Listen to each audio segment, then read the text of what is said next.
It's expensive to develop apps, so it's incredibly important that they lead to monetization in one way or another, whether that be in-app or whether that be driving footfall to a store or another way of monetization. Some of the most successful apps for brands have not been based on huge volumes of users. They've been after smaller volumes of highly engaged users that are actually spending money. And for that brand, then that is going to be a great result. However, for most large brands, the equation is high volumes of downloads and quality users equals monetization.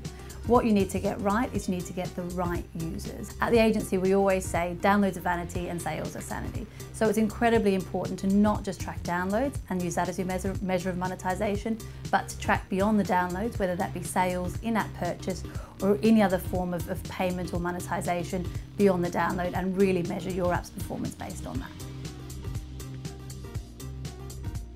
Number one, I would say, is fully test mobile media to really determine what works for your brand.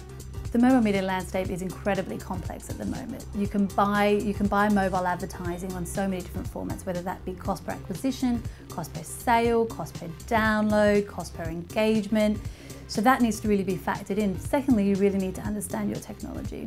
With the sophisticated tracking and targeting that we can actually now use, it's giving brands the opportunity to really measure and record all of their media spend and actually track return on investment on every dollar that's actually spent out there. It's also allowing us to really pinpoint unique audiences within the very fragmented mobile media landscape, where previously you could only do broad network buys, and this used to all be blind.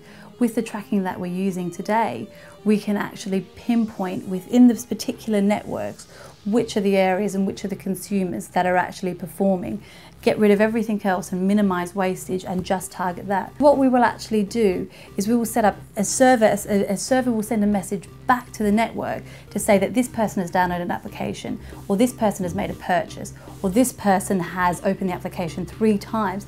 That is then sent back to the network, so we can actually optimize based on who those people are. Tracking really is enabling brands to minimize wastage, maximize their spend, and most importantly, profitably scale. And lastly, it's really important to maintain a traditional CRM and utilize mobile to prolong user engagement and add value.